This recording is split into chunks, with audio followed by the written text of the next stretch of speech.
There's the heart, right? Right. So you can see the head down here. Mm-hmm. Lying on her back in Dr. Howard Mandel's exam room in Beverly Hills, first-time mother Emma Bing is, well, a bit nervous. Is his head up or down? It's pointing to the side. Is that good or bad? At this point in the pregnancy, it's good. Yeah. Happily, her mom, Heidi Murkoff, is at her side, helping her get through it all. So, Dr. Mandel, what's it like having Heidi Murkoff in the room when you do an exam? I love having Heidi Murkoff in the room. Every doctor likes to be on their toes. There's his little chin. You might not know her face, but chances are she helped you through your pregnancy, too. Back in 1982, Heidi Murkoff was a young writer who unexpectedly found herself in a family way. I did not see that coming. I had hundreds of questions. But she had a tough time finding answers. Going back to those pregnancy manuals that were available at the time, what were they like?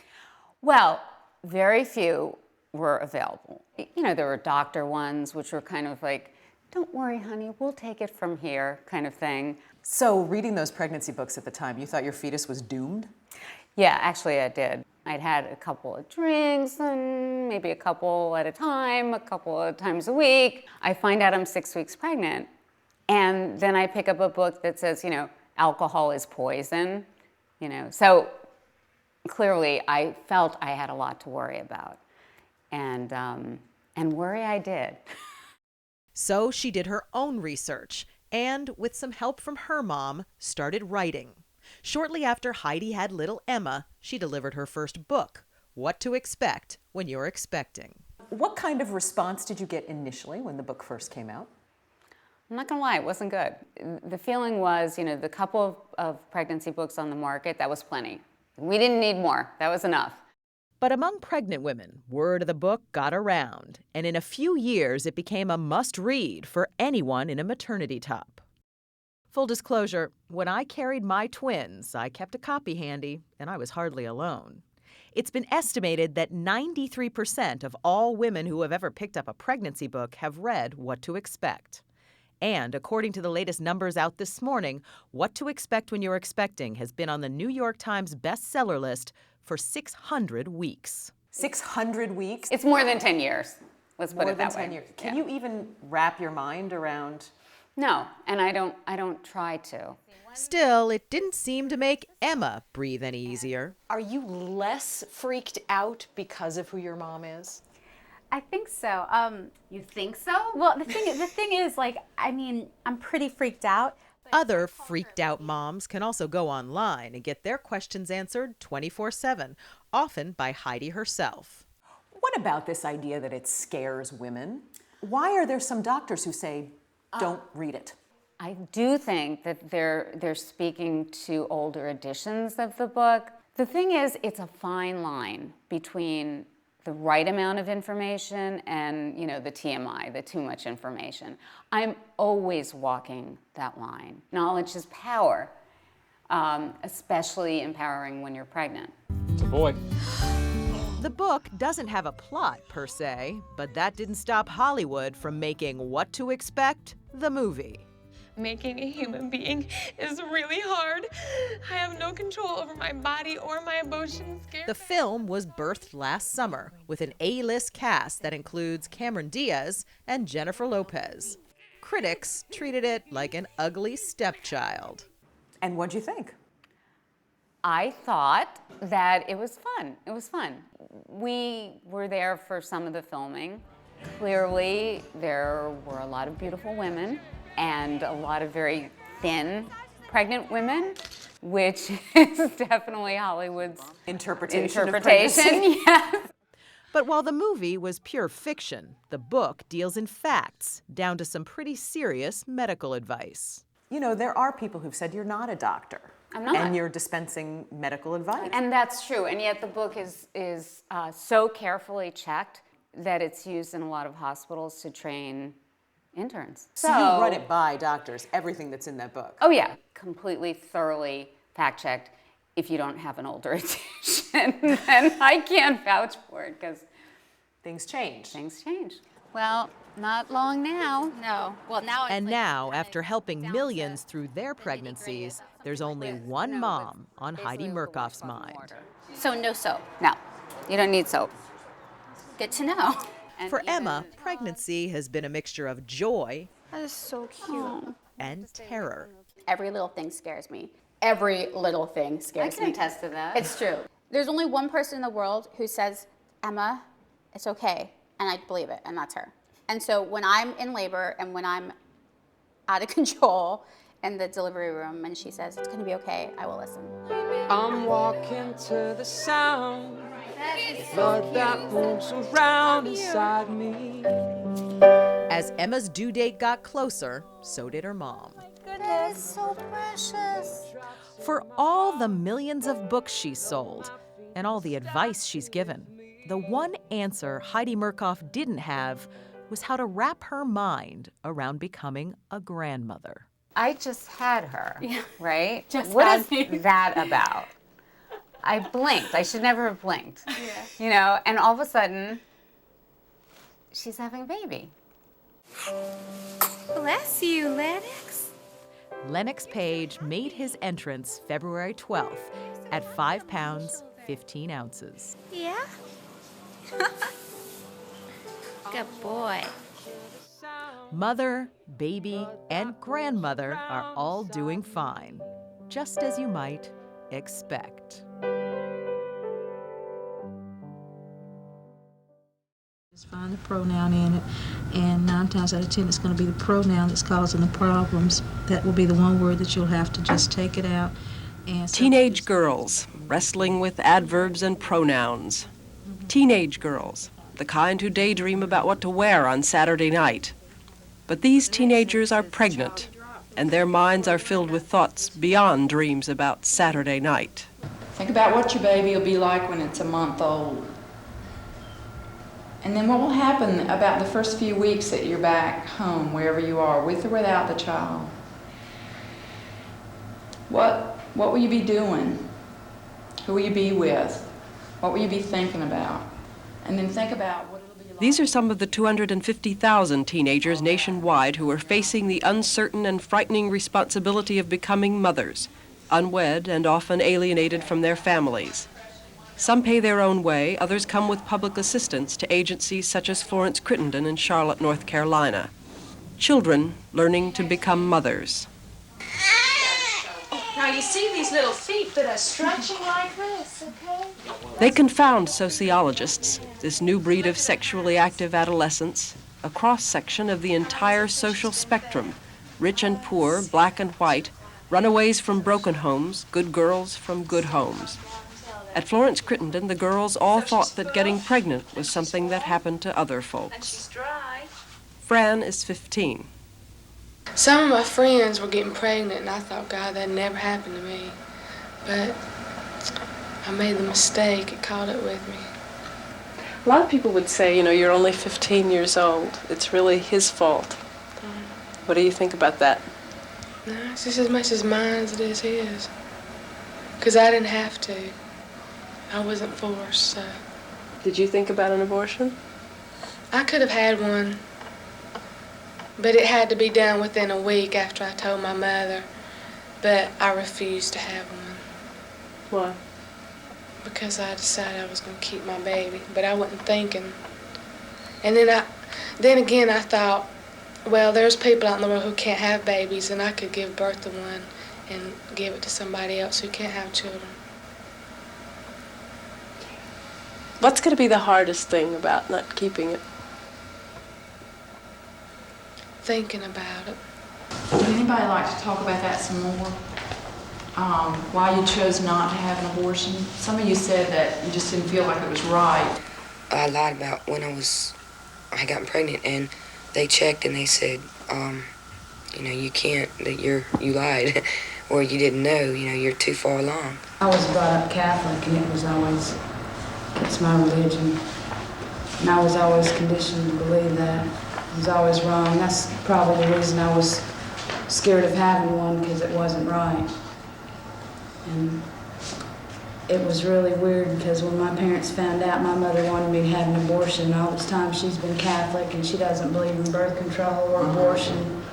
And all of a sudden she wanted me to have an abortion, and I didn't understand that at all. These are young girls at a crossroad, girls about to be mothers who yearn to be just teenagers, learning they can't have it both ways. Past the point of abortion, they have one last choice: keep the baby, raise it, or release the child for adoption and try to be young once again. Ellen is 16. So what I'm going to do is go ahead and give it up, because I think it'll be best for me and the baby. I mean, you know, I really want to keep it and all, but I know if I want to make something of myself and give the child a chance, that, you know, it'll be the best thing to do. Who was the first person you told when you learned you were pregnant? God. My best friend. Did you tell the father? What was his reaction? No, you know, no, you're not. You know, he just said, no way, it can't be mine. You know, I don't know, he just acted funny after he found out. What way? You know, he paid less attention to me, and he just, you know, didn't want nothing to do with me.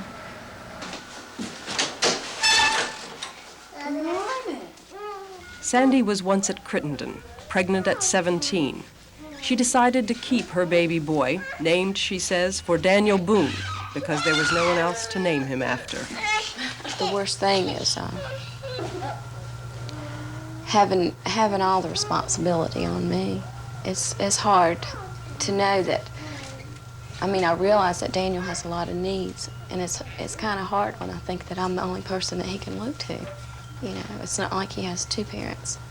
And so by the time I'm awake, I'm already at work, and Daniel's already at the daycare. I knew what would be in store for me. I would have a hard life, and that if I ever had any doubts, I would be responsible enough and mature enough to say, hey, I can't handle it, and give him up.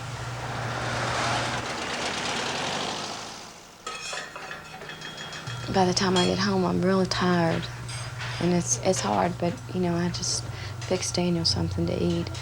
And during a working day, I don't see him very much because both of us are so tired from, you know, the whole day.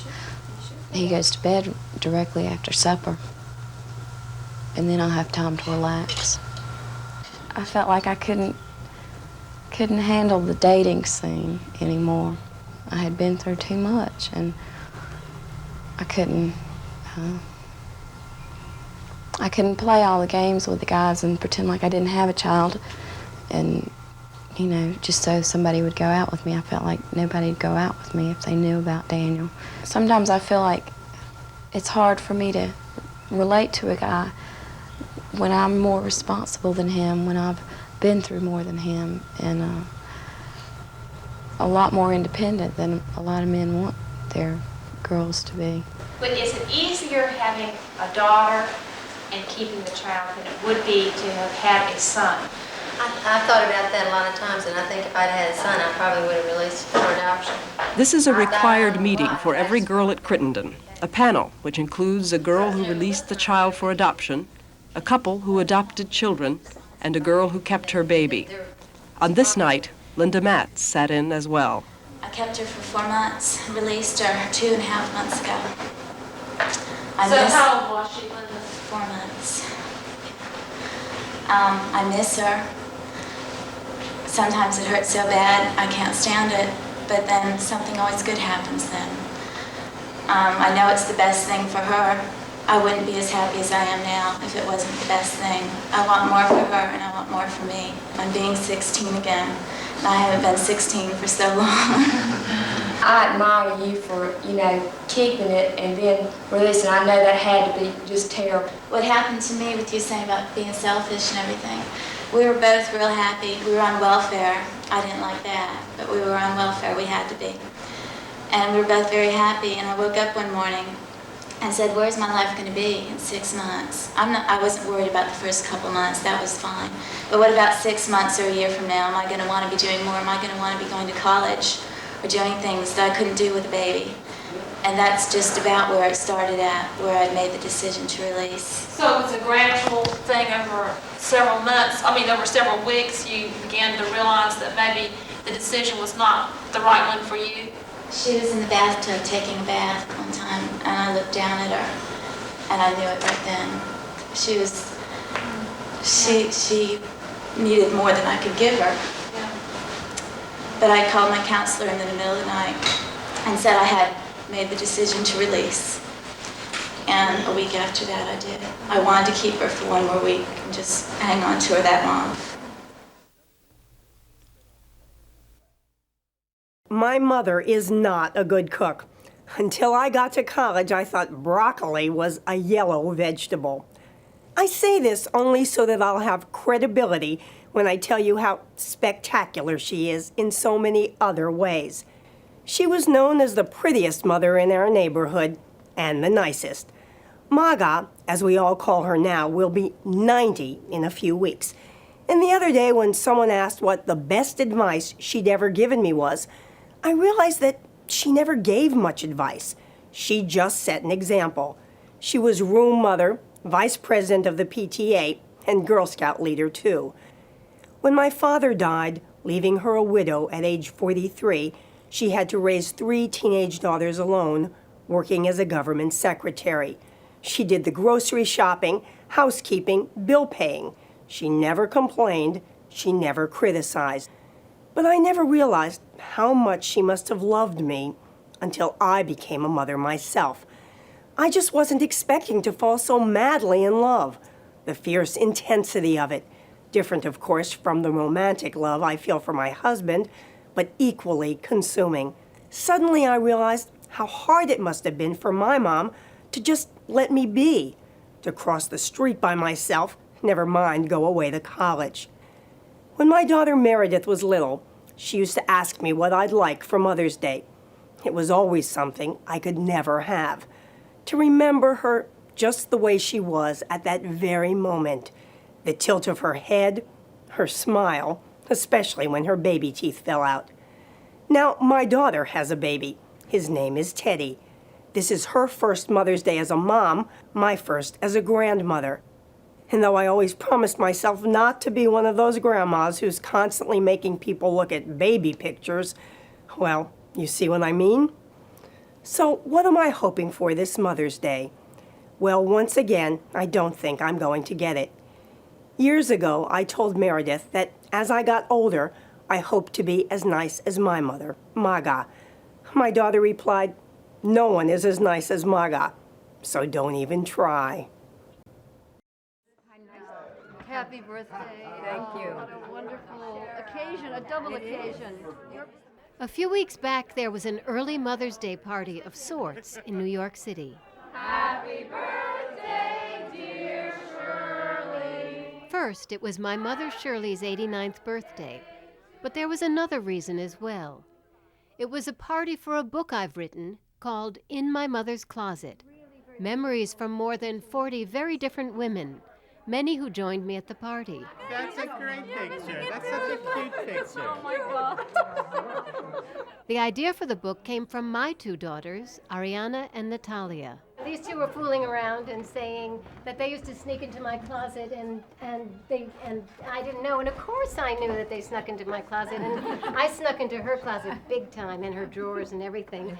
And I then asked her if she snuck into her parents' closets, and she said, "Oh yeah."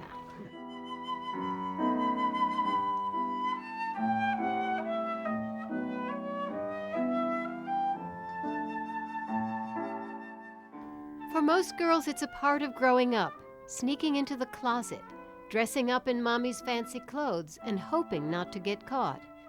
In a way, it's a window into the future, to the women we would become. I remember the smell of her perfume, Joy, and the rustle of silk and the double racks. Author Erica Jong remembers her mother Ida's closet as a tunnel to another world. In our mother's closets, we learn about femininity. We learn who we are. And when you called me, I remembered all these things about the silk bags with the evening gowns and the smells and finding my mother's diaphragm, which I wasn't supposed to find, at the bottom of a silk bag with evening gowns in it, and all kinds of things, and the smell of perfume, suffusing the whole thing. My mother's closet was a place of sheer fantasy, a gift to my imagination. Columbia history professor Farah Jasmine Griffin says there was hidden treasure to be found among her mother Wilhelmina's things. Little girls don't wear lingerie, not really, and you certainly don't wear bras. And my mother had the most beautiful bras, and I thought, I cannot wait till I can wear one of these bras. Then I know, I'll be a woman when I can wear a bra. There's so much to being a woman that every little clue that you may pick up here or there definitely added to my development. Alexandra Ancinelli is a lead dancer in the New York City Ballet. She remembers her mother most vividly at the makeup table.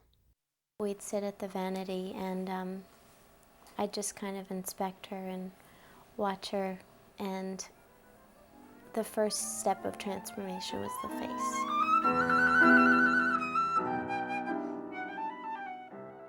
Transformation. Mothers enter their closets, change their clothes, put on their makeup, and emerge as glamorous women. Maria Cooper Janis comes from a very glamorous background. Her father was actor Gary Cooper.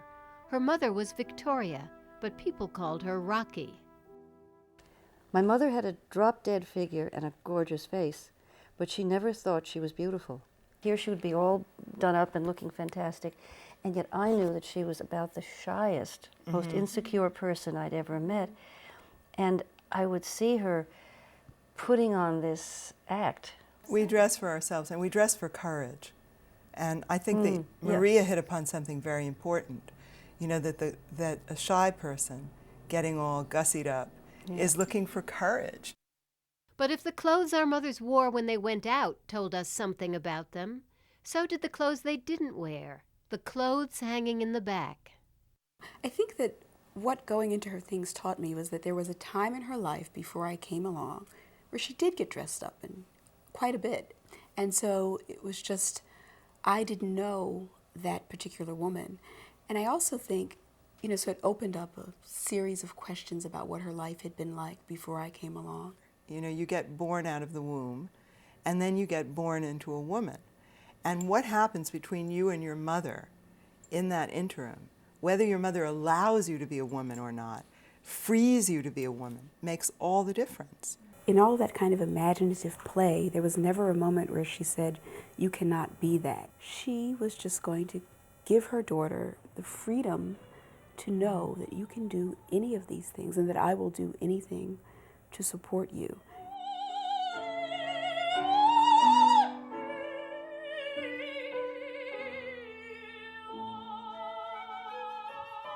I have two daughters, and what I wanted for them was to have their passion, find their passion, and be able to follow it. And I think I got that from my mother, too.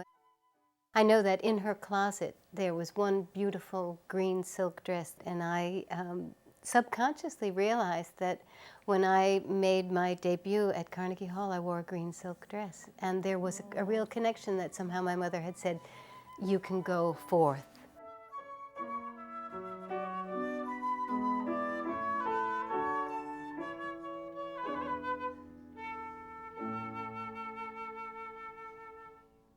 So on this day of honoring all our mothers, this daughter simply says, thank you. Well, here's to spring, to beauty, to motherhood, to peace, and all good things. And to you. And to you.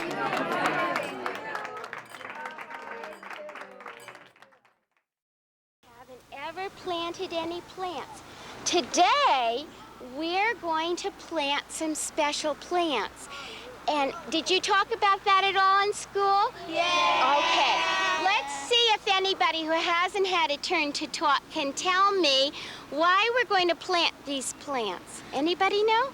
Because a girl, I think named Karen, Right. she died this day because of a drunk driver. Right.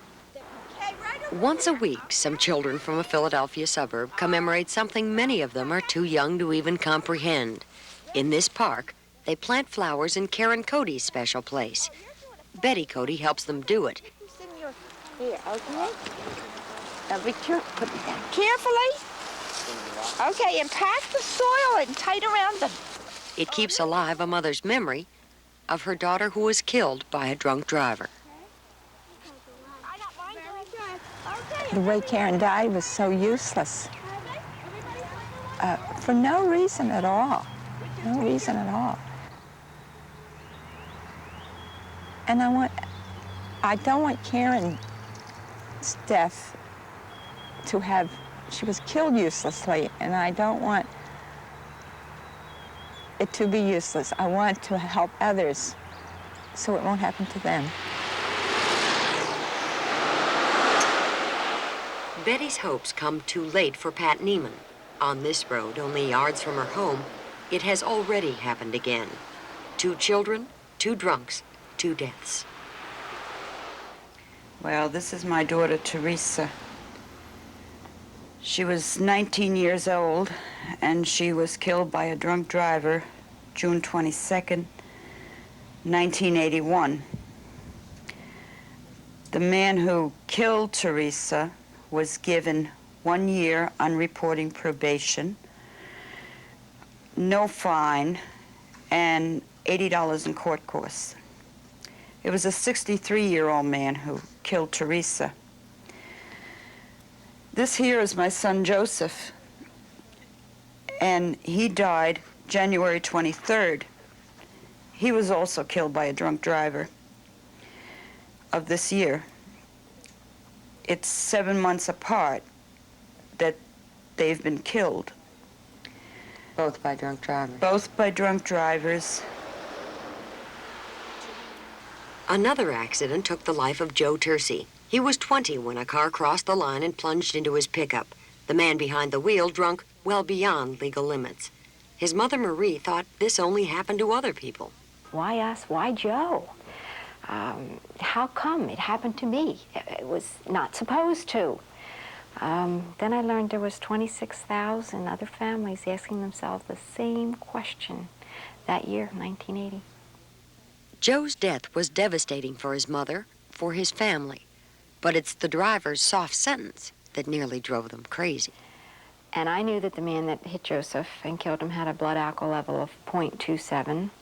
And I understood that meant he was a problem drinker. I understood all that, but I really thought the court would do their thing.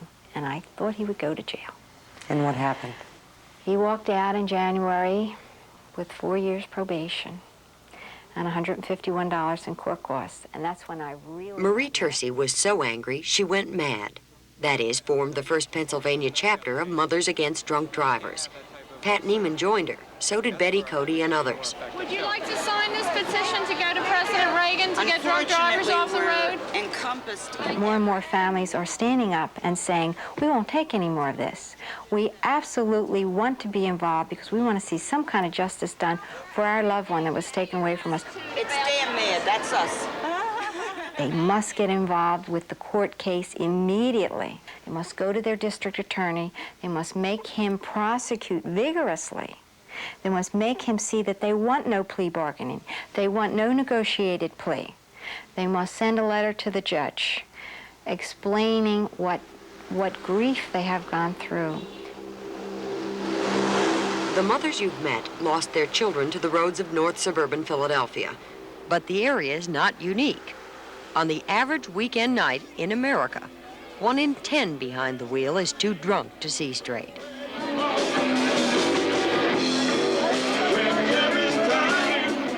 "90% of the dubious drivers are men, according to the National Highway Safety Administration. M.A.D. says a macho determination takes over when they're drunk. A dangerous, I can make it home no matter what. I feel I know my limit. How do you judge that? If I'm able to walk out, Then you feel you're able to drive. yeah, I'm able to drive. Do you ever give it any thought about the combination of driving and drinking? Yeah, I've been arrested for it twice. Drunken driving. Right. Yeah, you still drive after 4 or 5 pops? Why? Why? I don't know. I just don't think I'm with it all the time, so, you know. Sorry, Jeff, I have vehicle 13 of Washington. 2213 copy.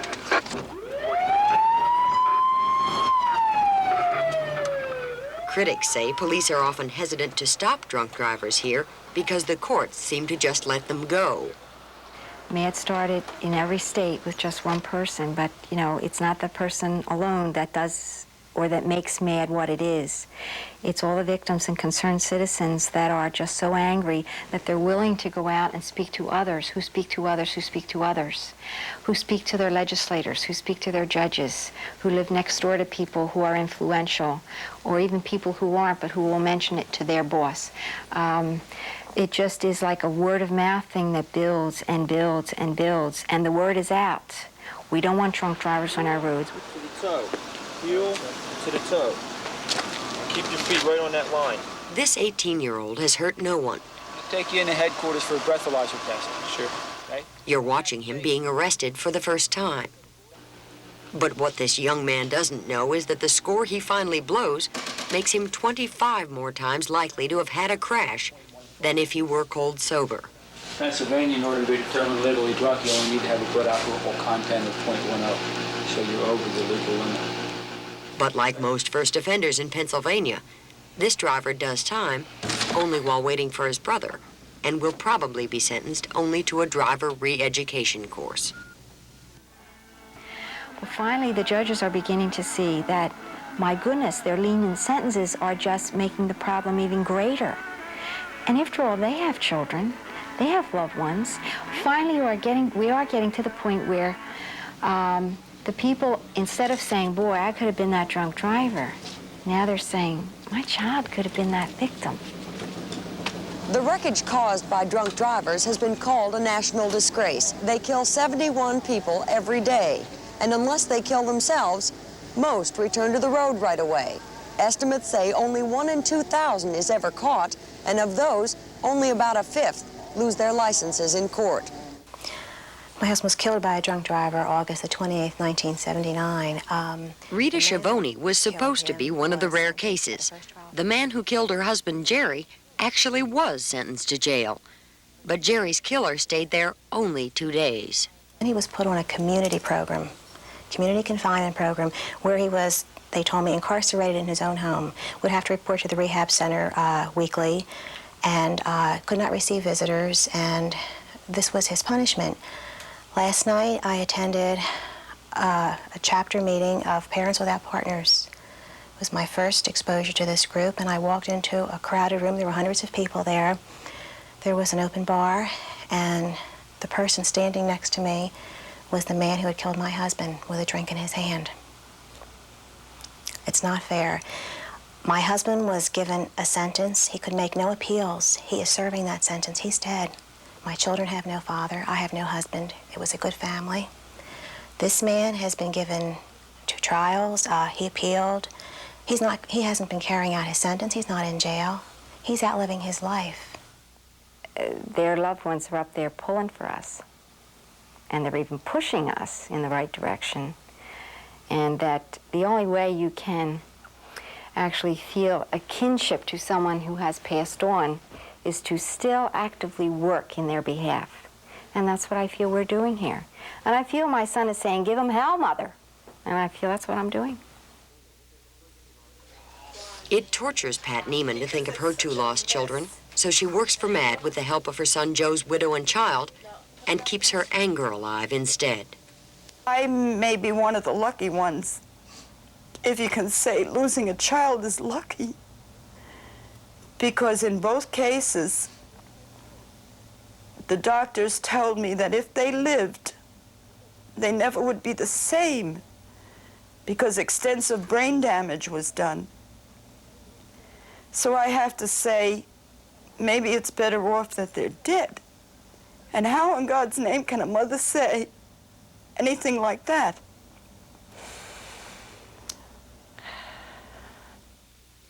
Marion Ragsdale knows that thought, but would never utter the words. The driver who hit her son got 3 years probation. So far, Joel spent 4.5 years in the depths of extreme brain damage. And I can just hold his hand and be quiet, and I'm trying to reach him That's hard because, you know, you really wear yourself out and you get no response. Get up. You could climb that tree in the backyard again, Joel. Sure you could. And you try humor, you try cajoling, you try the mother, you know, come on, Joel, you can do it. I run the gamut of emotions, and I don't know how to describe it. It's unreal, unreal. The nurses are really wonderful. They feel that the man who did this to Joel should be made to come and see him. I don't know if it would do any good, but I just hope that if anyone sees Joel or hears about Joel, that they will never drink and drive, and that maybe somebody's life will be spared. Do you want me to pray with you? Our Father who art in heaven, hallowed be thy name. Thy kingdom come, thy will be done on earth as it is in heaven. Karen Cody's killer was sentenced to prison, partially because her mother and M.A.D. persisted in pursuing the court case. Now, am I satisfied? The only way I'd be satisfied to have Karen back. I know that can't be done. At least this man just didn't get just probation, and I appreciate the fact that the judge saw to it to give him prison. What color is this plant? Yeah. What's his name? Here. Oh, don't take it out. Part of you is gone, and that's why working here at Robbins Park keeps Karen close to me. And I know she loved flowers, and every time I see him now, I think of Karen. And when I see the ones that we planted last fall, died down all winter, now they're up with a blossom on, and Karen's alive too. She's with us.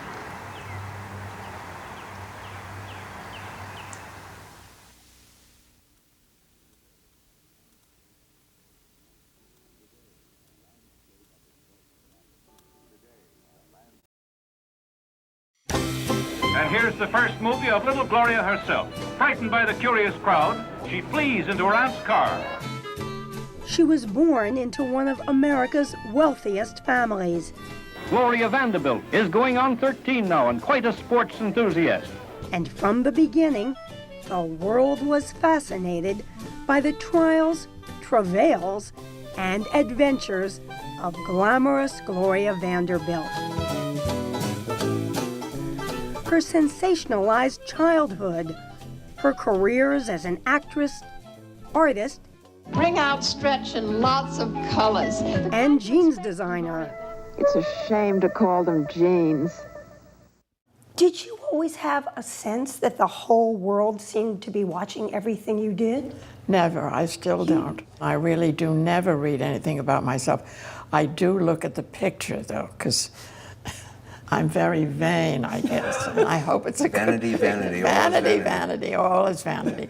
I just think the public perception of her is very different than the person I actually know. And she's 92 now. She's been making headlines from the time she was born. And I kind of wanted to reveal the person that I know and the person that she really is. Your campaign said... With her son, 48-year-old CNN anchor and 60 Minutes correspondent Anderson Cooper realized there were many things that neither of them actually knew about the other. So we decided to kind of, on her 91st birthday, to change the conversation that we have and the way we talk to each other. And we did it all by email. I think we're both at a place where, you know, both of us didn't want to leave anything unsaid. Now those emails are being released in a new book. My mom has lived many different lives and has sort of inhabited many different skins. Along with an HBO documentary, Nothing Left Unsaid, which debuts this coming Saturday. Both explore the loving and occasionally bickering relationship between mother and son. Take Gloria's last-minute tendency to invite guests to dinner here at Anderson's Manhattan house.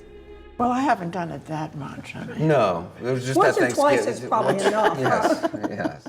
One of the ways that we're different is that, my mom is incredibly creative, and but she's not a planner. I plan everything. That's why I have this deep worry line, because at night I sit there churning when I can't sleep. And I plan one moment to the next. Which drives me bananas. These will be fascinating to read. All our secrets. It's been a revealing experience for both of them. Some of this was precipitated by the fact that you've been going through your mom's stuff, and you have a lot of questions about why she kept certain things and what those things meant.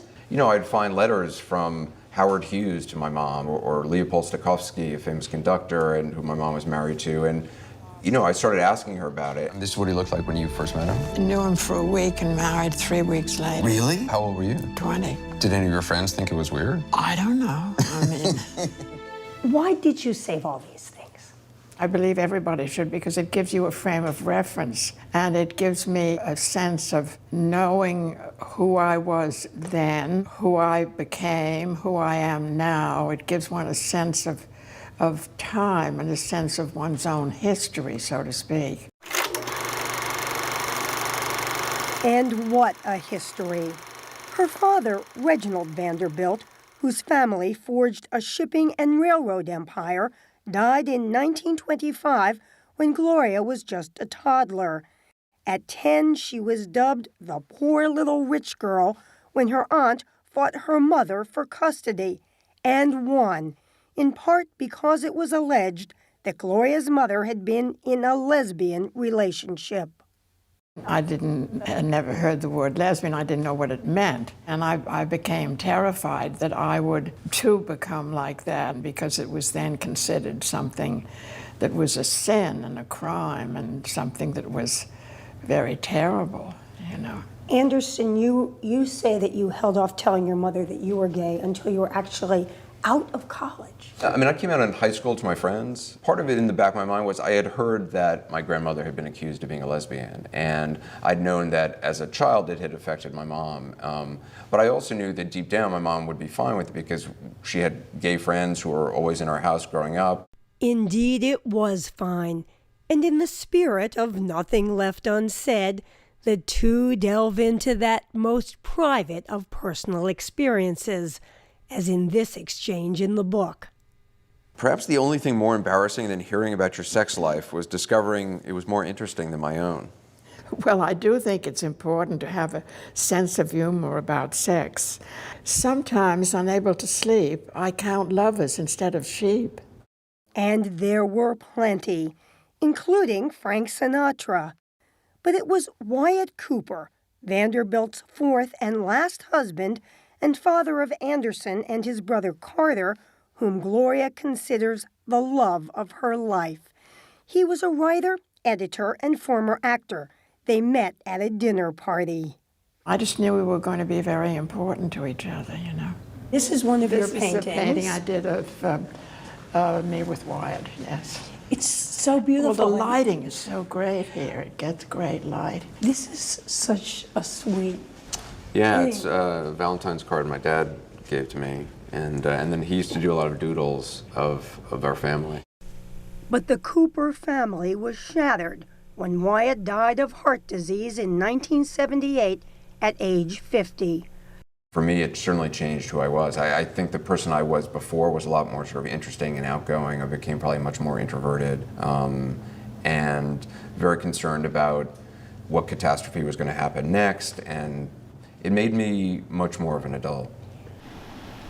It's nice to see them side by side. Yes, it is. The most dramatic scenes in the documentary come during a visit to the graves of Wyatt and Carter Cooper, Gloria's son and Anderson's older brother, who died in 1988 by jumping from a balcony while his mother pleaded with him not to do it. I haven't cried since. It's like there's not a tear left. I love to talk about him. It brings him alive, it brings him close. It helps me to sort of share how I felt about him, feel about him. The yearning, the grief for the lost places. And Gloria Vanderbilt and Anderson Cooper say they made a deliberate decision to share these surprisingly intimate moments with the whole world. If I'm asking people to tell me their story, I feel like I should tell part of my story. And to the extent that it encourages other people to change the relationship they have, particularly with an aging parent, I think then why not? You made no bones in either the documentary or the movie about the fact that you realize this is, coming to the final stages of your life. Yes. What's going? But not necessarily. Meaning what? What's going through your mind now at this time of your life? Well, I think something wonderful is going to happen. Maybe tomorrow. And I like to think maybe sooner. Yeah, my mom is the most sort of youthful and optimistic person I know. She still believes there's like a guy waiting on a boat in the south of France. A yacht. A yacht for her, yes. Or just around the corner there's going to be some incredible new experience, and she makes me believe it as well. Pretty side to our leg, we have an ugly side to our leg. And the pretty side is the one that's nice and smooth without a lump. The inside of your leg, feel that lump there? That's what we call the ugly side. Now, this is a modeling class in Merritt Island, Florida, where little girls come to learn how to win beauty pageants. That's the pretty side, and that's the side we want the judges to see. We don't want them to see the ugly lump. Knowing what pleases the judges is something 11-year-old Cheryl Eve Bayer has been perfecting ever since she was 4 1/2. So if your little computer comes on and says, eyes, teeth, feet, eyes, teeth, feet, every time you stop, you're going to do the right thing. For the 9 or 10 pageants Cheryl enters each year, there is plenty to show. This is a Galaxy trophy, and this is also my favorite crown. The Bayers' living room has become a shrine to their daughter's mastery of poise and charm. I like this trophy because it's light to carry, and it's just very nice. I won it for beauty. This was a national trophy.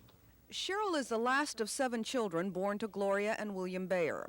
Mrs. Bayer says that even though her husband is often away on business, he shares her active interest in Cheryl's pursuits. It keeps her more feminine and poised than other girls her age, like you see in running around at 10 or 11 years old. They're like tomboys, and she is. You can see the difference, and I think pageant. You can see it, pageant child.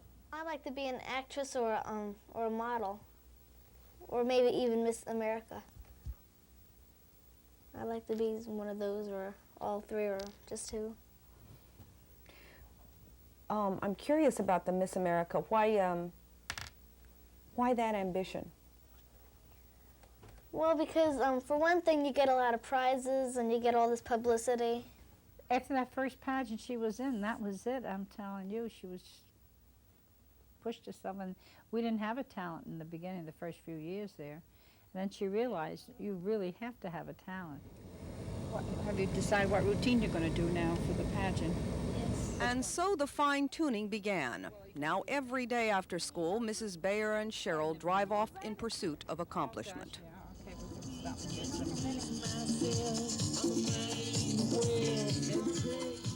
Okay, now let's see the spot pivot.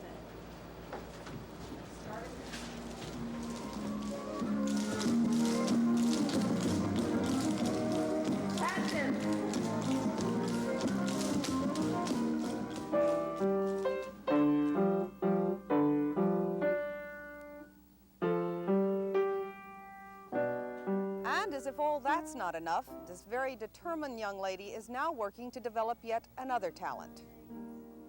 I'd sit by my window, waiting for someone to sing me his song. Kind of like train myself for the Miss America pageant.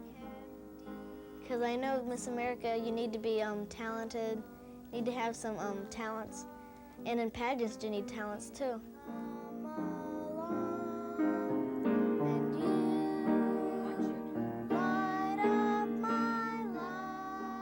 Do you want fame and stardom for your daughter? I think so. I think every parent would like something like that. Like what? fame or stardom. I don't know. This is what she'd like. That dream demands an enormous investment in time and money. I have never edited anything. I think if I edit anything, I would pass out. Yeah, but my mom likes the pageants a lot. She likes going there and she likes the excitement. And so she like gets her money's worth out of it. Let's see if it's not too long now. She could hold that up. Is that the other piece? Here, hold that. Yeah, sure. Hold that there. Okay. This gown here I just had made ran me about $125, which was really a bargain. And but other gowns, they run about $100. All right. Let's see. Can you? No, she's got to. Let's see how she can walk in that. You can't find party type dresses. They call them pageant dresses. Even in the short dresses, you can't find. Today they don't make little girls pretty dresses anymore.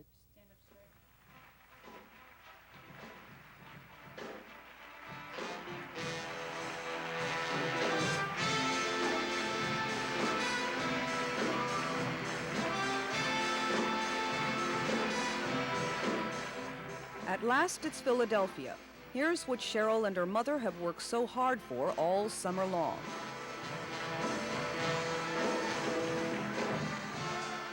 Hundreds of children will spend 10 days here competing in the Miss Hemisphere pageant. Are you, in fact, living your life through her? Yeah, maybe I am. I think it's something that we missed in childhood, that this opportunity came along and we were like reliving our childhood. And because this is something I would have liked to have done when I was younger. I don't know, I enjoy them. I really enjoy pageants. And I enjoy her because she really loves them so much. Enjoy seeing her getting ready and packing, and it's a whole new ball game every time there's another one. Do you ever think sometimes you might get more out of it than she does? Could be.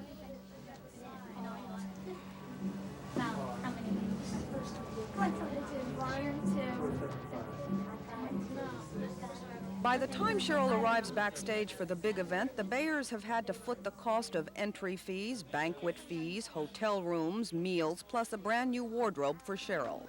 The bill for this pageant alone adds up to about $2,000. There's a lot riding on the outcome. Good evening, my name is Cheryl Eve Bayer. I'm 11 years old and I come from Merritt Island, Florida. Contestant number 763 is Cheryl Eve Bayer. She's 11 years old from Northeast Florida. I go right along with her hopes and anxiety, knots in the stomach. You never get over them when you're up there watching, just hoping that she wins. And when she wins, do you win? I think so. And then I think, well, it's all worth it.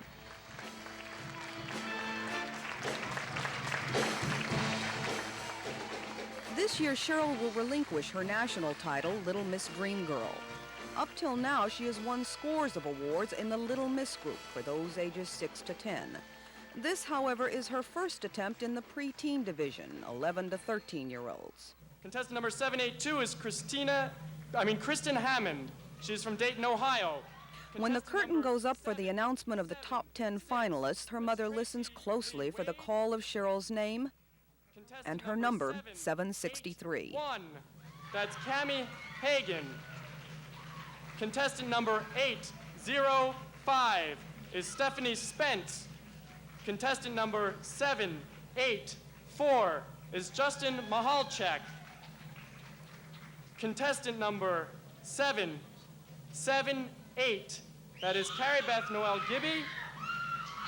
Contestant number 795 is Sherry Amanda Wallace. Contestant number 786, that's Michelle Hill. And contestant number 790, that's Leanne Renee Church. They are our top 10 in the preteen Hemisphere Beauty pageant.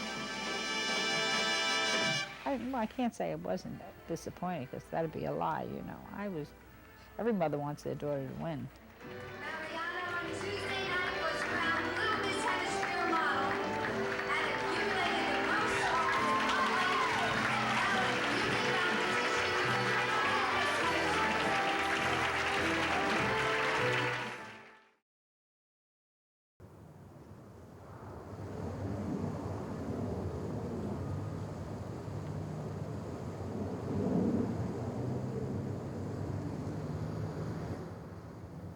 If you're a woman convicted of a crime in Massachusetts, this is where you'll serve your time, at the Massachusetts Correctional Institute in Framingham.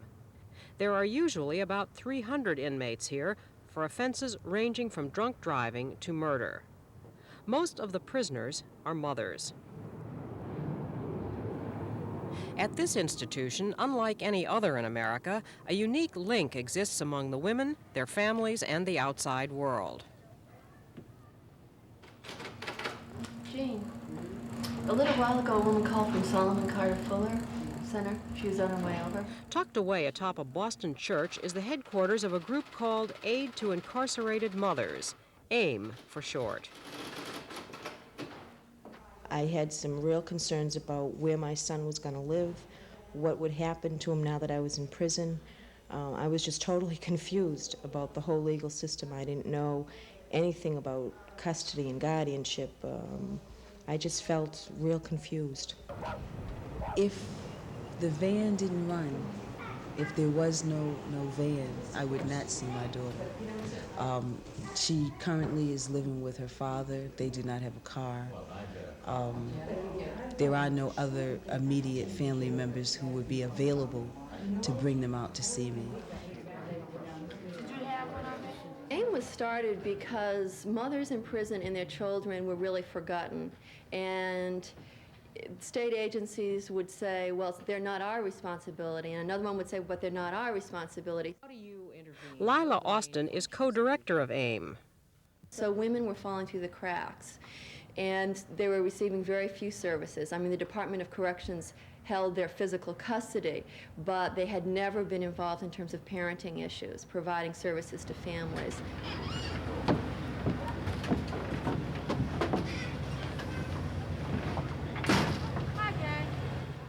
It's Wednesday afternoon, the start of an 8-hour excursion for these kids. It's the round trip operated by A.I.M from various Boston neighborhoods to the prison and the weekly visits with their mothers. Okay, empty everything out of your pockets on the tables. You need to turn around and put your hands out, please. Every visit starts this way. Okay. But Deputy Superintendent Brenda Gadsden feels the children aren't hurt by being searched. Most of the children, it's a game. Spreading their hands or wrinkling their toes or their fingers, and, you know, while the officer is talking with them and laughing. It breaks down any feelings that, wow, this is really scary and they're really trying to get me or do something to me. Don't you think there are some people who feel that it's not good for kids to come into a prison, that it hurts them in some way, or seeing their mother in prison is bad for them? I think there are a number of people who very strongly feel that way. And in an attempt to deal with that, I think Framingham has taken tremendous steps and strides in the direction of trying to decrease that type of feeling simply by providing a parenting room such as we have here. That's the easiest thing to do, is people. I'm going to use your can and put some legs on, and I'm going to use Greer's orange and put a hat on. Then, what about shoes? There's one sneaker, put it on his foot. Let's make another sneaker. By creating a different type of environment similar to hopefully what we think a home environment would be like, we found the children, for the most part, those who use that room don't even realize that they're coming into a prison. They don't see their mother, they don't equate that room with their mother in the visiting process at a prison. This is my baby. He was born here. No. Greer Tony helped start Aid to Incarcerated Women. She's been a prisoner here since 1978. She's a convicted murderer with 5 children. This evening, her visitors are her youngest son, a daughter, and a nephew. You know, there's just some things that children don't do that older kids are allowed to do, such as stay out a little later and do those things, maybe go to parties and stuff like that. And you're not necessarily wrong, but your time just hasn't come. Your time will come. The A.I.M program has been my lifeline between my family, my community, and especially with my children. That's what has kept me going for these almost 7 years, these visits. It's like a shot in the arm for me week after week after week after week. You have to realize that Becky is a teenager now. Becky is in high school. I have been able to maintain that bond with them. They know, even the baby that was born here, that I am his mother. Just because I'm in prison, I have never given up my right to be a mother. That has been first and foremost with me. My children and I are separated because I was a neglectful or an abuseful mother. Because I'm here, it does not take away my feelings for them, and it does not take away their feelings for me. They know I'm their mother. There's an old street saying, if you can't do the time, don't do the crime. Some critics of the A.I.M program say it coddles criminals, gives them privileges they don't deserve. Lila Austin of A.I.M doesn't think so. We don't coddle criminals. We're a self-help program. This program grew out of the efforts of several inmate mothers. And they're really clear that they are not about wanting charity. They just want a chance to be given the resources and the information so that they can keep their own families together. And don't look good. She's asking for permanent custody. How do you say permanent? A.I.M has achieved a remarkable degree of success in reaching those goals. What sets it apart from scores of other programs throughout the country is the combination of family transportation and prison advocates from the outside world. Okay. That's what happened, right? Our volunteers serve us in many ways. They serve as support for us. Many of them serve as role models for the women here who have been matched with volunteers. They serve as a liaison between myself here and my family. When it's something that I cannot do myself, my volunteer oftentimes will intercede and do it for me. Also, the family support and advocacy aspects assist people with custody issues, which is very hard to do from within the confines of a prison. And not only that, the A.I.M program also informs the community and lets them know that, hey, listen, you still have people from your community, even though they may not be here, they're in Framingham and they need your help and they need your services because there's a lot of women here crying for help. Deputy Superintendent Gadsden. I believe that what A.I.M does is an invaluable service. I mean, you can't put a price on what they do. You can't put a price on the smiles or the change in attitudes that I see in the women.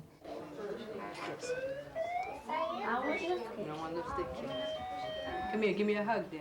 I don't think you can be humane without also affecting the rehabilitation process. I mean, rehabilitation is a process that people must do on their own. You're coming up on the band. Don't forget what we talked about, Anthony and who else? Even if it's one step each week, one small step, it's a step towards rehabilitation. It gives you something to look forward to week after week after week that's positive. It gives me something to look forward to that I have a part in, that I have a say in. And that makes all the difference in the world. It gives me responsibility. That's the goal, to turn out responsible, concerned, considerate, productive people. Bye. See you all next week. All right. Oh. Bye. No, I can imagine.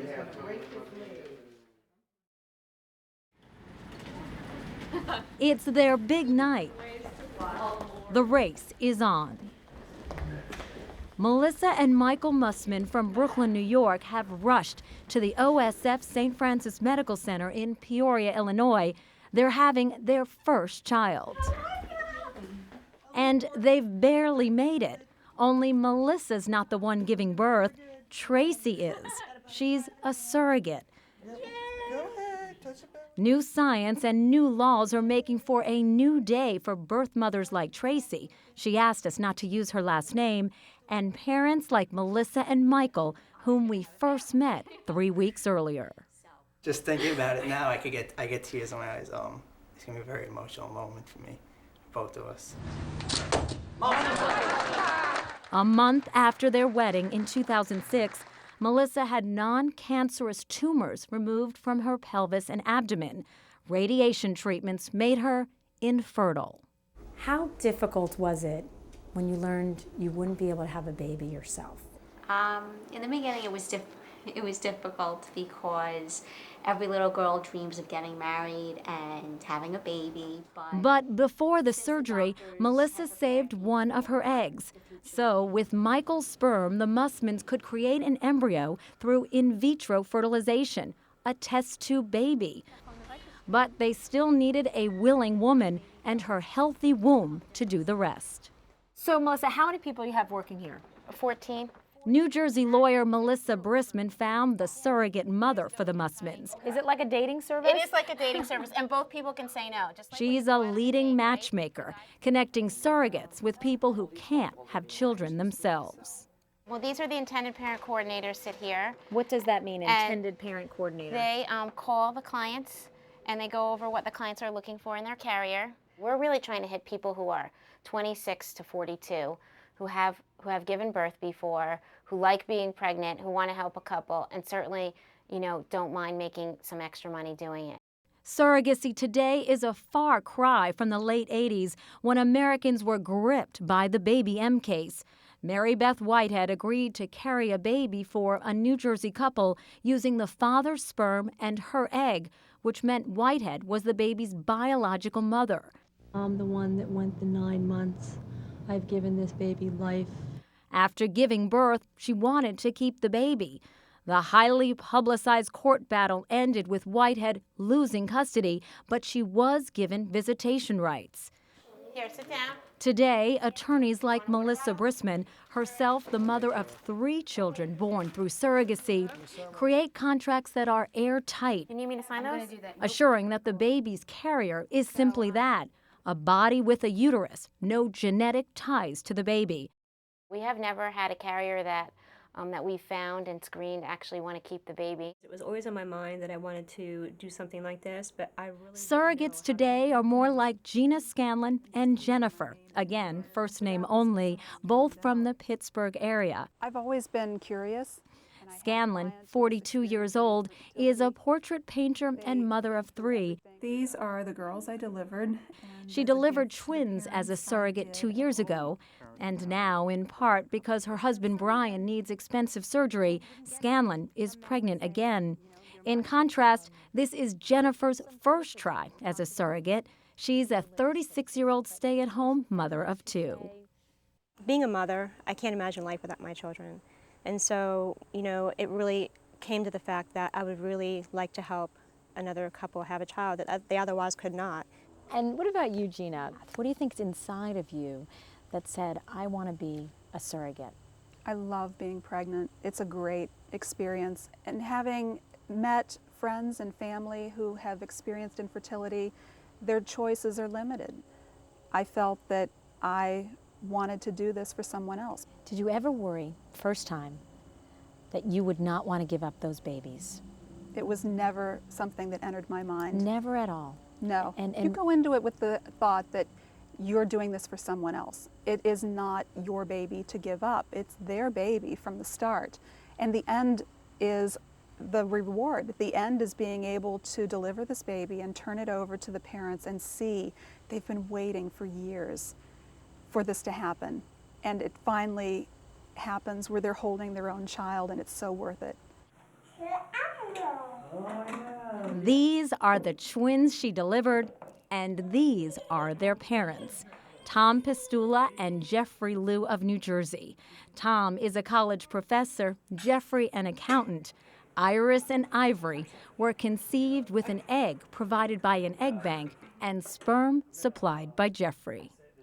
What were you looking for in that surrogate? A woman who I thought was emotionally secure enough to give up the children and to to be able to handle that process. They say they want the twins to call Gina Auntie. What do they mean to you, Iris and Ivory? They are my world. You can't imagine not having No, them. I just can't imagine without them, how the life would be. Paying a surrogate remains illegal in several parts of the United States. It's also against the law in most of Europe, which is why Sylvia and Michaela came all the way from Italy to the La Jolla IVF clinic in California.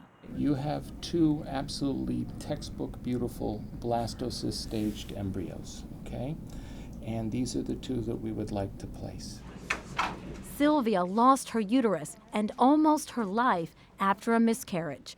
The couple watched as embryos created through his sperm and her eggs were placed inside the body of a 30-year-old surrogate, a woman they'd earlier communicated with from afar but never before met. The process took just minutes. It's inconceivable to have done this maybe 30 years ago.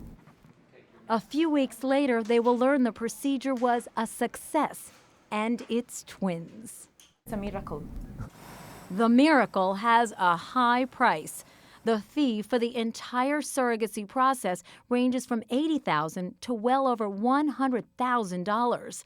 Of that, doctors get $9,000 to $15,000, agencies $15,000 to $20,000, and the surrogates? First-timers get $18,000 to $25,000, experienced surrogates up to $40,000. And in this tough economy, applications from potential surrogates are escalating. Still, Brisman says of the 100 to 200 applications received every week, she only accepts about 5 to 10. First, when people see an ad, become a surrogate mother, they think they're just going to show up, get pregnant, and get all this money.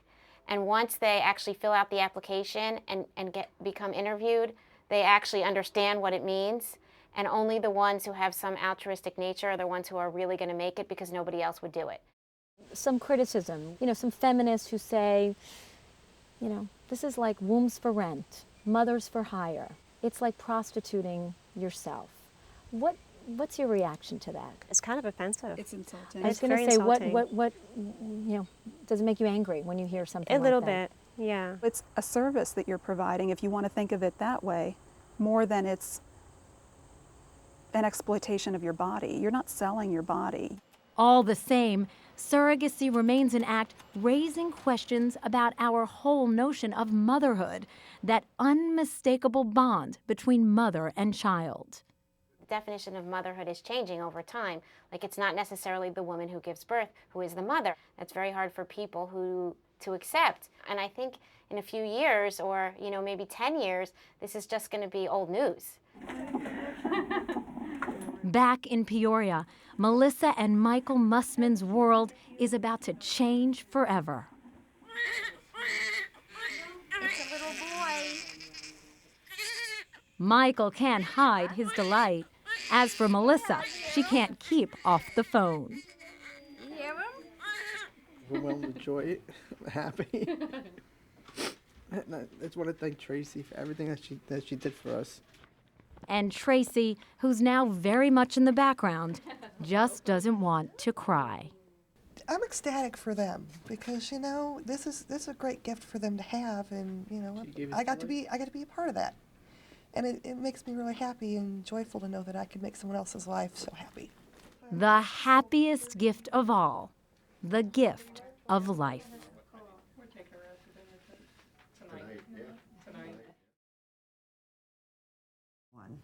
This is the famous mother-daughter reconciliation shot. Yeah. Patti Davis has made up with her mother. After decades of feuding and estrangements, they're close. Hello? Hey, Mom. Hi, honey. Patti and I were at the Reagan Library in Simi Valley. The former First Lady was home in Bel Air, recovering from a fall she took in October that broke her pelvis. How are you today? I'm fine. How are you? I'm good. You sound terrific. Thank you. Are you walking yet? Oh, yes.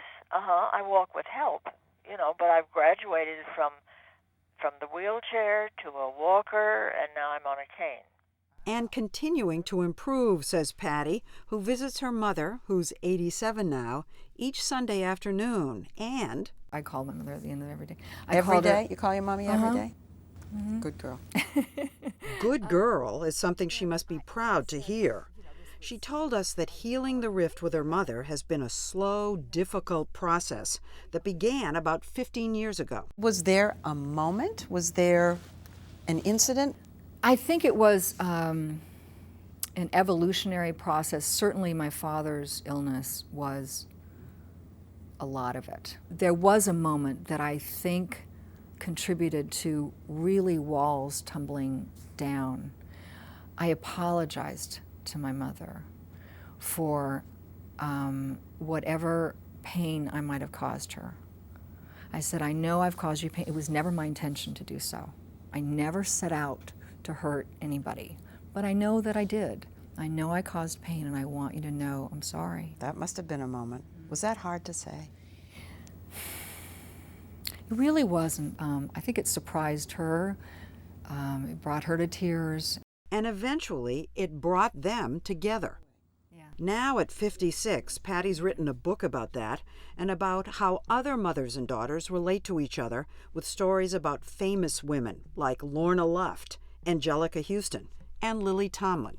You write that this is the relationship, the mother-daughter relationship, that defines us, that forms us, more than any other. Yeah, I think so. I really do. And I don't think that we can become the women who we are supposed to be unless we accept our mothers and reach for understanding and compassion. Do we daughters get it wrong about our mothers? Oh, yeah. But she says mothers get it wrong, too. You do push each other's buttons, and you know how to do that, and you learn it at a very young age, and you never forget how to do that. Forever and ever, ever. But don't you lose your will to do that? Yes. Yeah. Yeah, I like as in they get older. They get older. Never accused of lacking candor, Patti admits that just because she and Nancy made up doesn't mean they always get along.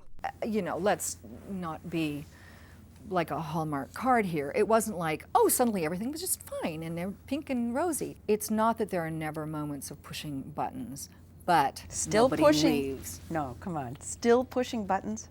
Really? Well, I don't think so much today, but sure. Both sides. Oh, yeah.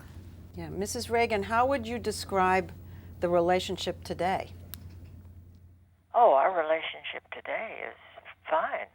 I mean, we've gone through a lot to get there, but it's fine, I think. Don't you think so, Patti?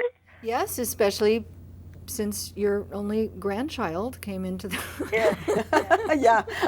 That is my grandchild, you know, Lesley. I've been told. Yes. I must say, I'm not sure Gracie really does resemble anybody in the family. You had the two most gorgeous parents on the planet. Look at that. I know. It really is. Yeah. Except for this tiny little expression of distress on your face. I mean, this is Everyone the all-American else is smiling. I know. This is the perfect family. Yeah, it is. Yeah. The Reagans did look perfect. Now I want to show you the most exciting thing. Well, let's save the big surprise to last, shall we? Here they are in a GE commercial in the late 50s when Ronald Reagan was host of television's General Electric Theater and Patti was a little girl. Patti might be in her playroom. That's her doll Cynthia she's playing with. Notice the lights. They look like Japanese lanterns. They're just as colorful. But when Ronald Reagan became governor of California, the liberal students at Berkeley were staging protests against the Vietnam War. Happening here. What it is ain't exactly clear.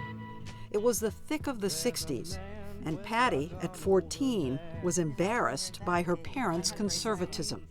If somebody had said to me, you can go to Haight-Ashbury and put flowers in your hair and be a hippie, I mean, that's what I desperately wanted to do, right? I don't think the administration should negotiate with the Students' Committee. So here's my father going to Berkeley, the hotbed of revolutionary activity, and saying if they want a bloodbath, there'll be a bloodbath. I was mortified. Right? As a kid, I was 14. Right. You know, it was the 60s. That was really very formative because some of that stridency, I think, it had its seeds then. When he became president, I was still angry about still going back. I was still angry about Berkeley. There was still issues. And so for the 8 years her parents lived in the White House, she basically kept her distance, but she didn't hold her tongue. And it's up to each of us to increase people's awareness of the threat of nuclear power. Here she is in 1981 at a rally in Los Angeles protesting nuclear power. I do regret speaking out in the way that I did about my political differences with my father, the way in which I expressed them is what I deeply demonstrating for world peace. But because it was my father in the White House, really all I was communicating was that I was at war with my parents. So the best thing I could have done for world peace that day was stay home. But she says she never had personal issues with her father. It was your mother, not your father. Well, I think there was definitely more fire between me and my mother. No question about that. I was never angry at my father. I was angry at his job choice.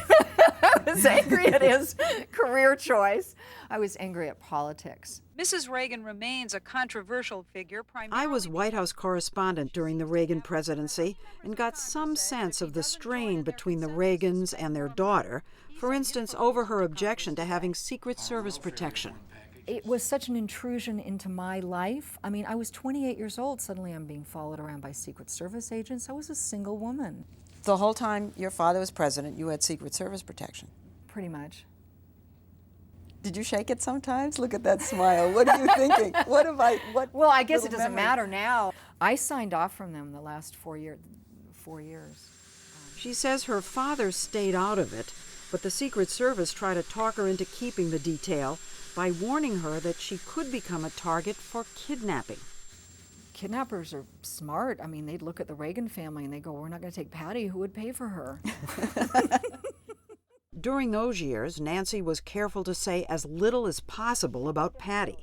Here's how she responded to a Mike Wallace question on 60 Minutes in 1981 about Patti having different values. Who wants to have a clone of Nancy Reagan and Ronald Reagan? You know, I think it's wonderful.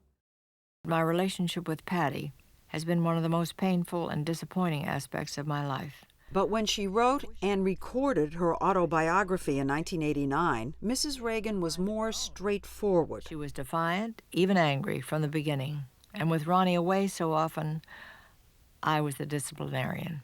3 years later, Patti produced her own autobiography, a scathing indictment of growing up Reagan.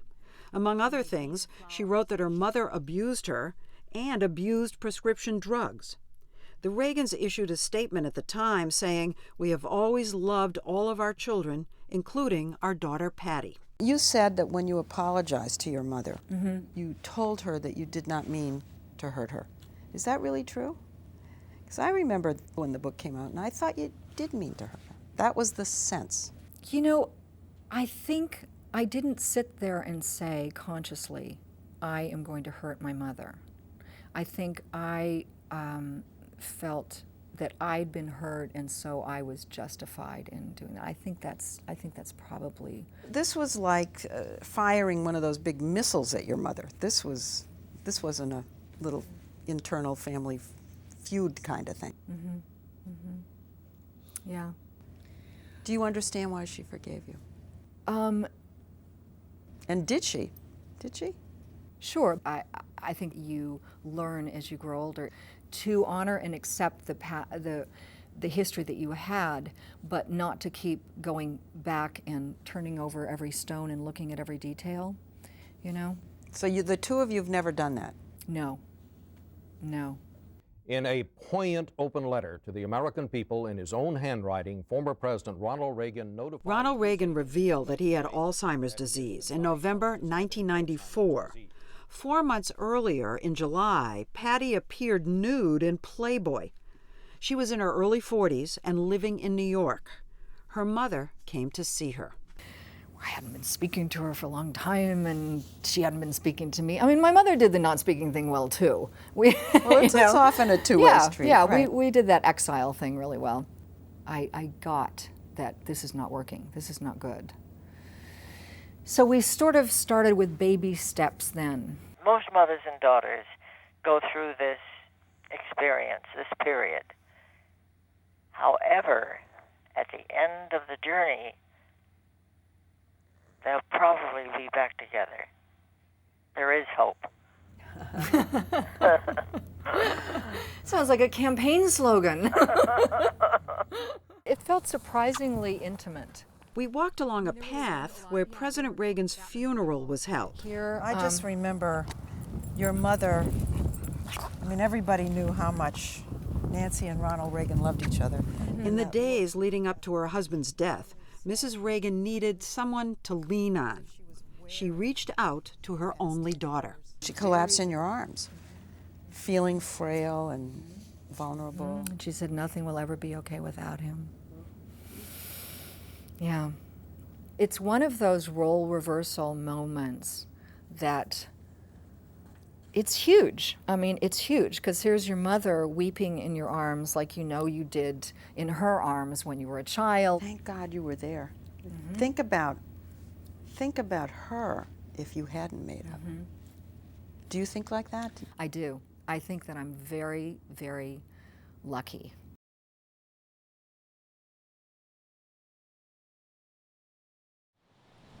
Beyond the biological mandate, there's something about mothering that defies science and borders on the divine. Do you want the crust off or on? Something especially palpable in this mom from Keller, Texas, named Brenda Gorman. Did I do good? Yep. Brenda and her husband Gary already had one adopted child, Eliana, when they decided to add to the nest. How about that? Through an international adoption agency, they got matched with a 4-year-old orphan girl from the Congo named Zia. Everything was all set until a few months ago, when Zia was diagnosed with a rare and very grave heart condition. That news from the agency came with a question.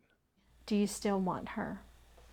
And I was silent for the longest time, and I felt like I was going to throw up.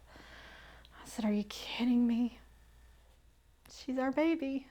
She's our baby. She was our baby the moment we looked at her. Last month, they arrived in the States and went straight to Children's Medical Center in Dallas, where doctors got their first look inside the little girl.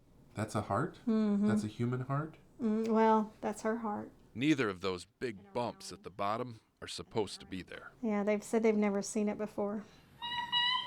The next few weeks were full of pokes and prods and all kinds of procedures. Most kids would have been traumatized, but Zia was happy as could be. She never wanted anything. She had every need met at the moment she needed it. And most importantly, for the first time in her life, she had a mom who stayed by her side every day and every night for the rest of her life. Zia died last weekend. I can see what's in it for her. I fail to understand what was in it for you. And I don't have an answer other than she was my daughter. And I wanted to love her for as long as I had her. At a memorial Thursday, friends and family said goodbye to a girl most never had a chance to meet. And as painful as it was for Brenda, she says she has no regrets. I'm thankful for 33 days. And given a choice between no time or 33 days, I would take the 33 days every time. Rip my heart out every time. So much of mothering truly is inexplicable. In fact, Brenda says she didn't do anything any mom would have done for their child. And today, we celebrate the simple fact that she's right.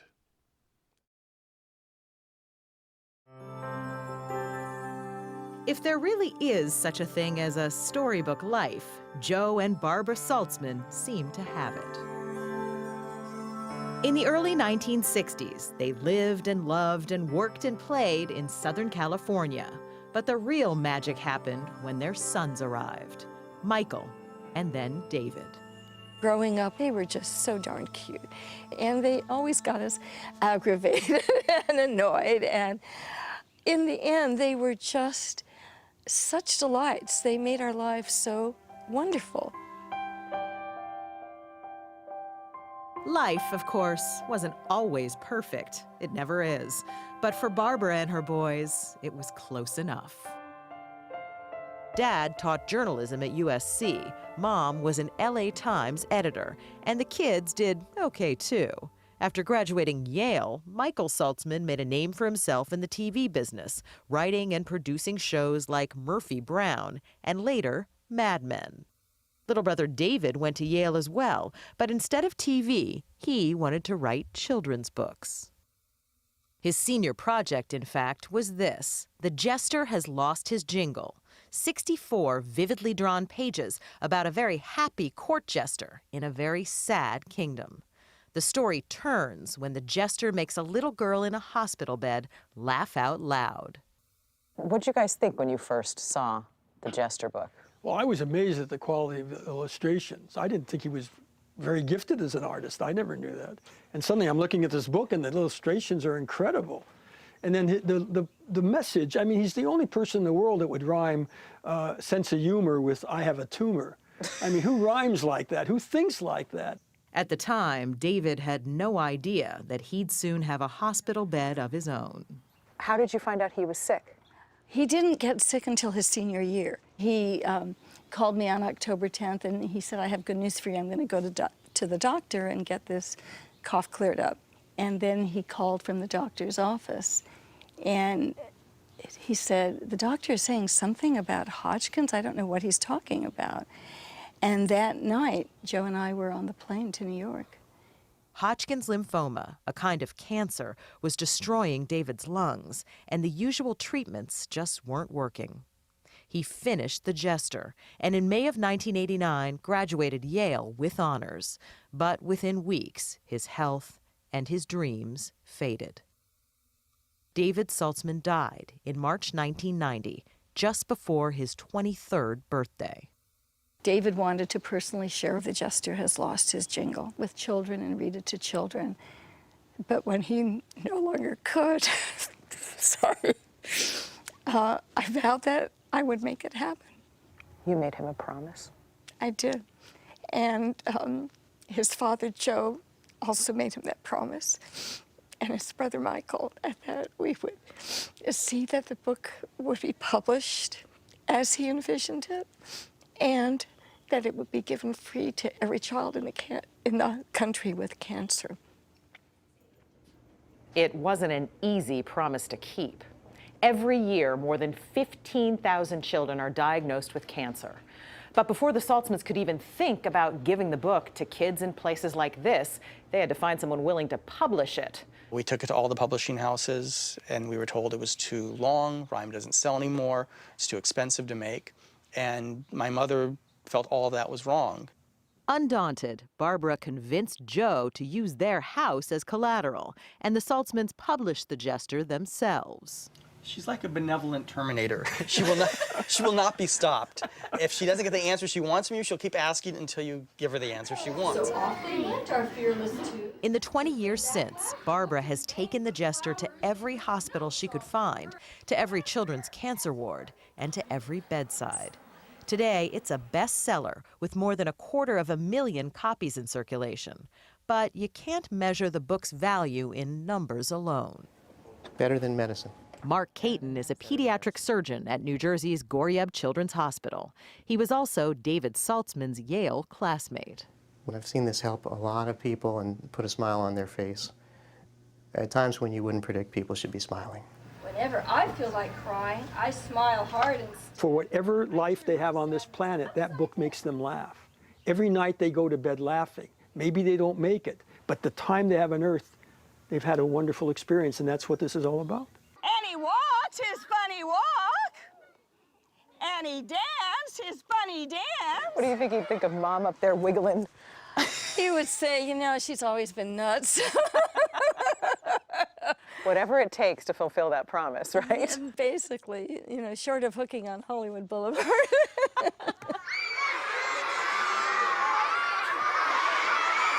How long do you think she's going to continue doing this? What's the average lifespan of a woman in today's society? Because it's going about to the day before she drops, I think she'll be continuing it. The end. Storybooks can be magic, but few things are as powerful as a mother's love.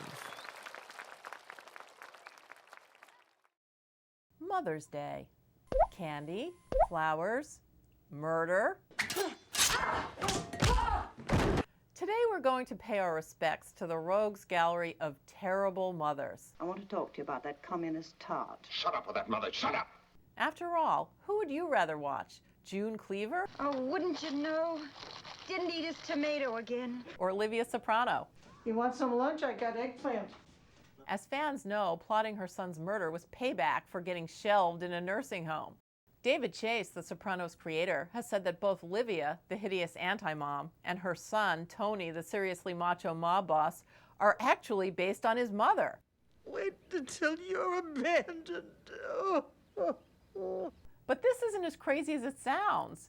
Mario Puzo, author of The Godfather, the novel that launched the greatest series of mafia movies ever, says parts of Don Vito Corleone were modeled on his mom. I have a sentimental weakness for my children, and I spoil them, as you can see. After all, it's tough to run a family. Just ask any mobster or mother. And who could forget Norman Bates? I had a very happy childhood. In the aptly named Psycho, he becomes his mother. And what about Angela Lansbury in The Manchurian Candidate? Open game. Is that communist? He's not a communist, Mother. As a matter of fact, he's a Republican. She is the ultimate political schemer, taking character assassination to a whole new level. You ought to shoot the presidential nominee through the head. But for many of us, the queen of maternal craziness will always be... Yes, Mommy dearest. We love Joan Crawford's movies, but the screen siren may be best remembered for her desperate parental scorn. Do you think it's clean? Look at that. Do you? Yes, I do. So here's to the anti-mother, the monsters we love to hate. Not only are they a piece of work, but in the right hands, they're works of art. And if anyone's upset that we've disparaged the image of the model mother, just wait till Father's Day. To tell the most unusual story of my career, I had to go back. How are you? Good, how you doing? To the beginning of it. Good to see you, man. 33 Been years. a long time. My first job in news was with Brad Brown. You're all grown up. WTOL-TV. It was at the CBS affiliate in Toledo, Ohio. Brad was the serious investigative reporter who once worked for the Washington Post. It's these so-called victims. And I was his wayward, feature-loving intern. Give me a kiss. Point is, Brad comes to me with a lot of credibility, which is the only reason I even heard him out when he called me up with this unbelievable tale. If God wanted to give a sign, what better way to do it than through the instrument that dominates people's lives today? The iPhone. Right, the smartphone.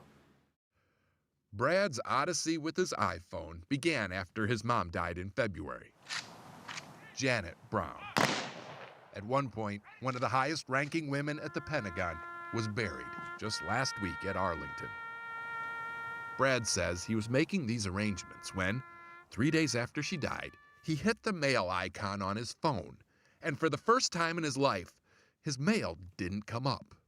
And it wasn't just a blank screen like the phone had gone dead. There was an image there. He took this screenshot and recognized it immediately as a cloudy version of a different picture on his phone, of his mom. The phone started working normally again a few hours later, but the image still appears today in the background of some emails. Oh, there she is. Right? That's weird. We talked to several phone experts. Some were able to recreate this effect, Brad, but none could explain how it just randomly appeared in the first place. this is what I got. Have you seen this before? I haven't seen this at all. That's like a lovely thing. So you wouldn't fix it? I wouldn't fix it. The whole experience has left this retired investigative reporter with the biggest mystery of his life. And sometimes now, as I think about, is there a technical explanation? One side of the ledger of reality? I look at the other side of the ledger of reality.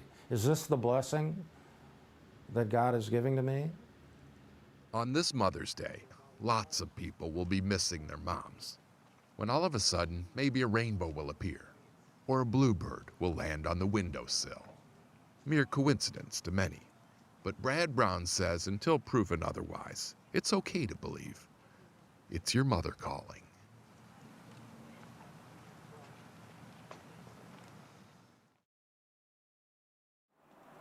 For Clara Vasquez, a home health aide in the farming town of Sunnyside, Washington, the pandemic has created a new level of anxiety.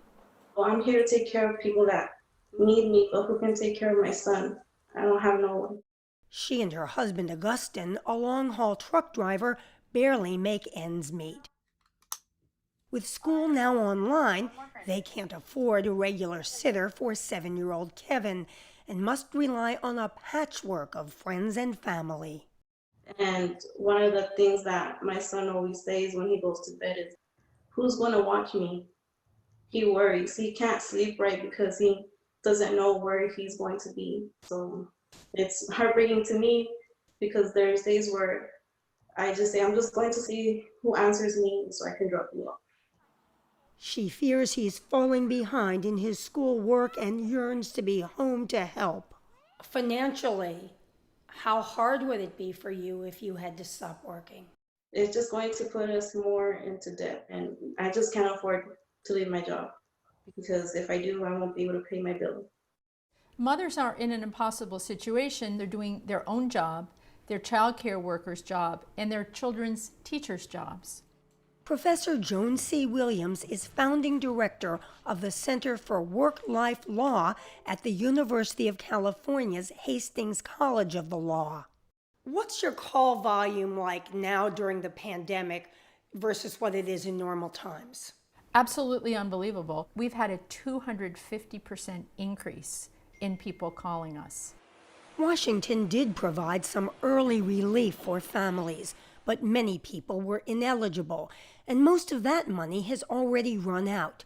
And while plenty of fathers are struggling, a new study shows that women are almost 3 times more likely than men not to be working due to childcare demands because of the pandemic.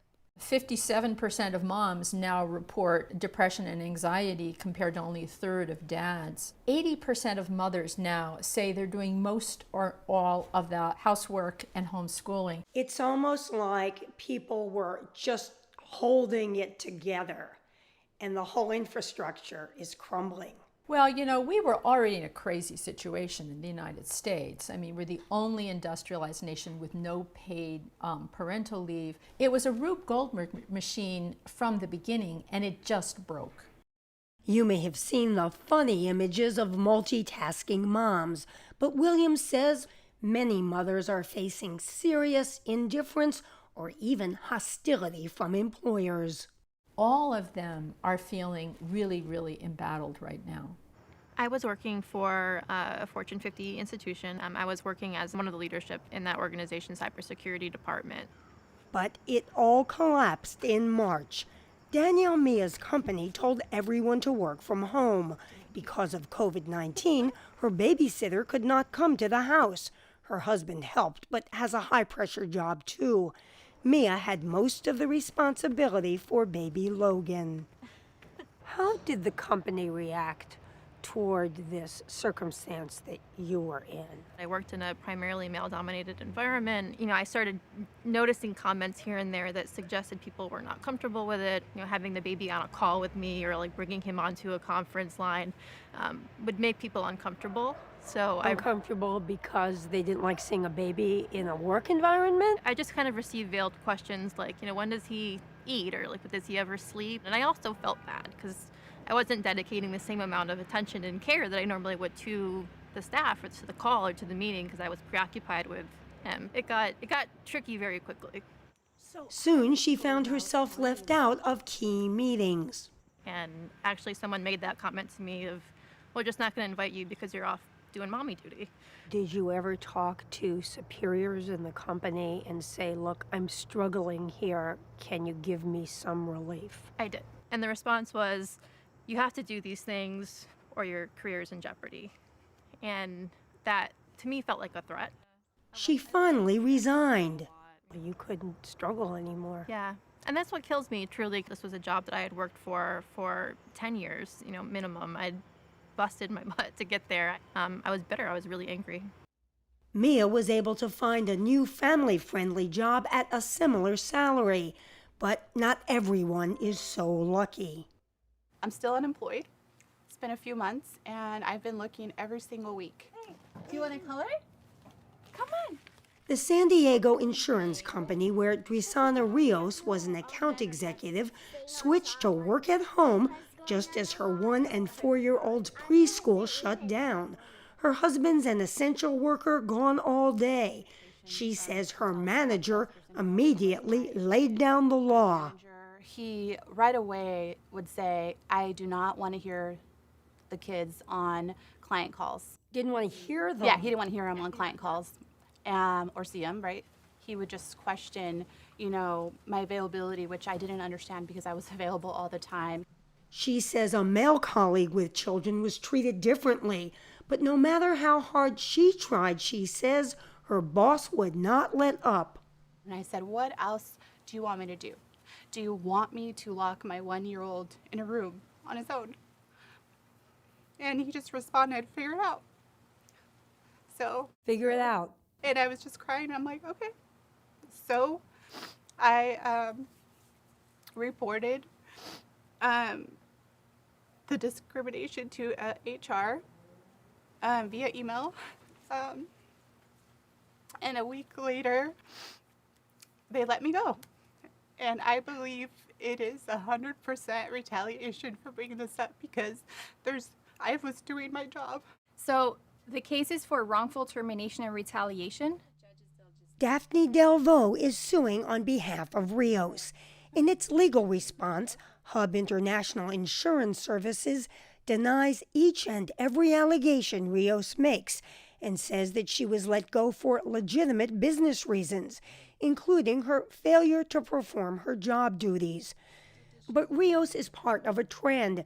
The government just announced that 865,000 women left the workforce last month versus 216,000 men. This virus doesn't just cause people to die, but it's actually killing the working mothers' careers. I feel like women are being set back decades in their progress towards equality at work. Hey, could you give me a high five? Good job. And mothers like Drisana Rios are sounding an alarm. I don't ever want a mom to feel like I do, that they have to choose to either work and not have kids or be a stay-at-home mom. We could have both. We could be working mothers. This is the story of a mother, a son, and an iPad. This is me about a year ago, calling my mother. Hello? Can you see me? I can't see. Oh, now I can. Oh, my finger was on. And this is my mom about a year ago, still getting the hang of her new iPad. Yeah, the camera. We're using software called FaceTime, but my mom has another name for it. What is this called? Facelift. This software is called Facelift? Something like that. But this story starts way before this. This is my dad. He met my mom, they got married, they raised 3 kids. That's me in the middle. And this is me years later, after I decided to become a filmmaker. That's when I started filming my parents all the time. I filmed them fighting. You never button your button. No, these. I filmed them having fun. Let go. And I could tell they liked me filming them, especially my mom. I wouldn't mind being on television or the radio. You know what your chances of that are? No. However, you never know. You never know. Not long after this, my dad was diagnosed with a serious lung disease. That's when the filming stopped. Within a month, my dad was gone. My mom was alone now, and my sisters and I were worried.